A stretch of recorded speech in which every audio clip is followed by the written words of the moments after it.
ಹೋರಾಟಗಾರರ ಆಕ್ರೋಶ ಹೆಚ್ಚಾಗ್ತಾ ಇದೆ. ಉರುಳು ಸೇವೆ ಮಾಡೋದರ ಮೂಲಕವಾಗಿ ರಾಜ್ಯ ಸರ್ಕಾರದ ವಿರುದ್ಧ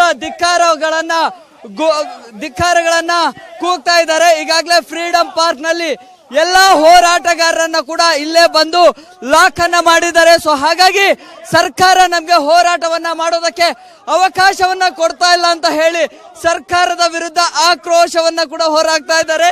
ಬಹುತೇಕ ಹೋರಾಟಗಾರರು ಉರುಳು ಸೇವೆಯನ್ನ ಮಾಡೋದರ ಮೂಲಕವಾಗಿ ರಾಜ್ಯ ಸರ್ಕಾರದ ವಿರುದ್ಧ ಆಕ್ರೋಶವನ್ನ ಹೊರಹಾಕ್ತಾ ಇದ್ದಾರೆ. ಸರ್, ವಿಭಿನ್ನವಾಗಿ ರಾಜ್ಯ ಸರ್ಕಾರದ ವಿರುದ್ಧ ಉರುಳು ಸೇವೆ ಮಾಡೋದರ ಮೂಲಕವಾಗಿ ಆಕ್ರೋಶಗಳು ವ್ಯಕ್ತವಾಗ್ತಾ ಇದ್ದಾವೆ.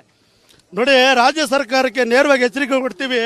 ಇವತ್ತೇನು ಮಾರ್ಚ್ 22 ಕರ್ನಾಟಕ ಬಂದ್ ಹಿರಿಯ ಹೋರಾಟಗಾರರು ನೇತೃತ್ವದಲ್ಲಿ ಹಮ್ಮಿಕೊಂಡಿದ್ದು ರಾಜ್ಯದ 31 ಜಿಲ್ಲೆಯಲ್ಲೂ ಯಶಸ್ವಿಯಾಗಿದೆ. ನೀವು ಪೊಲೀಸರನ್ನ ಬಳಸ್ಕೊಂಡು ಹೋರಾಟಗಾರನ ಹತ್ತಿಕ್ಕುವಂತ ಕೆಲಸ ಮಾಡ್ತಾ ಇರ್ತಕ್ಕಂಥದ್ದು ಇದು ತೀವ್ರವಾಗಿ ನಾವು ಖಂಡಿಸ್ತೀವಿ.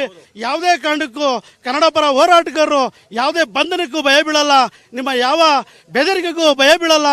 ನಾವು ಯಾವುದೇ ರೀತಿ ಏನು ಬಿಸಿಲಿದ್ರು ಸಮೇತನೋ ಮಳೆ ಬಂದರೂ ಸಮೇತ ಯಾವುದೇ ಹೋರಾಟನ ನಿಲ್ಲಿಸುವಂತ ಕೆಲಸ ಮಾಡಲ್ಲ.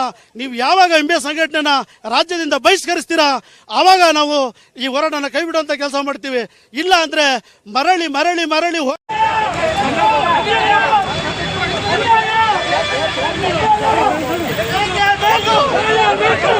ಸಂಘಟನೆ ರಾಜ್ಯದಿಂದ ಬಹಿಷ್ಕರಿಸಿದ್ದಾರೆ.